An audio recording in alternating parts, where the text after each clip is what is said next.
스마트폰 앱과 위치 기반 서비스 등 신기술을 활용한 콜택시인 우버택시가 불법 영업 논란에 휩싸였습니다. 네, 편리하게 택시를 이용할 수 있다는 입장과 불법 영업이기 때문에 퇴출을 해야 한다는 주장이 첨예하게 대립을 하고 있습니다. 신경은 기자가 보도합니다.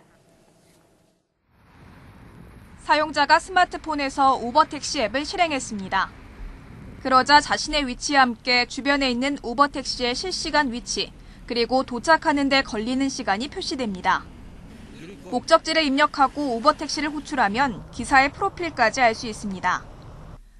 우버택시는 휴대전화 애플리케이션을 이용해 일반 승용차를 콜택시처럼 부를 수 있는 서비스입니다. 지난 2009년 미국에서 처음 출시된 우버 앱은 세계 50개국 250여 개 도시에서 이용할 수 있습니다.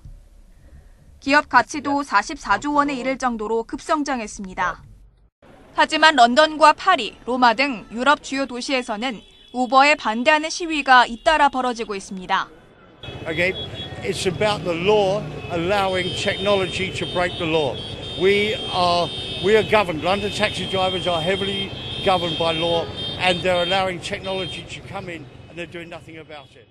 우버가 법적 규제 없이 사실상 택시 영업을 하면서 관련 업계가 도산 위기에 직면하고 있다는 겁니다.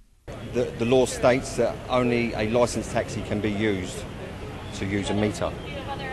So, and they don't have to go through the same rigorous training as we do. 국내에도 지난해 우버 택시가 도입됐는데 택시 업계의 거센 반발이 이어졌습니다.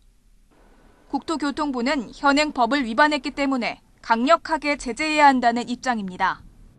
여객 자동차 운수 사업법에는 면허를 받지 않거나 등록을 하지 않고 여객 자동차 운송 사업을 경영한 자는 2년 이하의 징역 또는 2천만 원 이하의 벌금에 처하도록 규정돼 있습니다. 서울시도의 같은 법 조항을 근거로 우버택시 본사 대표와 국내 법인 등을 지난해 검찰에 고발했습니다. 우버택시 미국 본사와 렌터카 업체가 파트너 계약을 맺고 국내 사업을 시작했지만 여객 운송 사업 면허가 없기 때문에 엄연히 불법이라는 게 고발 취지였습니다. 심지어 우버택시 영업행위 신고자에게 포상금까지 내걸었습니다. 검찰의 판단도 크게 다르지 않았습니다. 렌트용 사업 차량은 물론 개인이 렌트회사로부터 빌린 차량으로 우버택시 영업을 해도 불법이라고 판단해 미국인 창업자와 국내 법인 대표 등을 불구속 기소했습니다.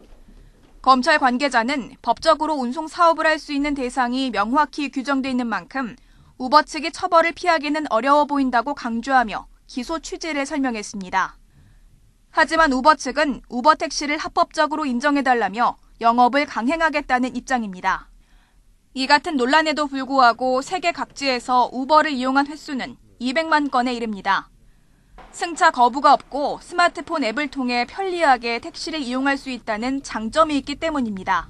잡기도 힘들고 잡더라도 승차 거부하고 하는 일도 많고 그래서 이제 우버택시 한번 써볼까 하는 생각도 많이 들죠. 신기술을 기반으로 한 우버택시가 불법 논란을 딛고 시장에 안착할 수 있을지 관심이 쏠리고 있습니다. YTN 사이언스 신경은입니다.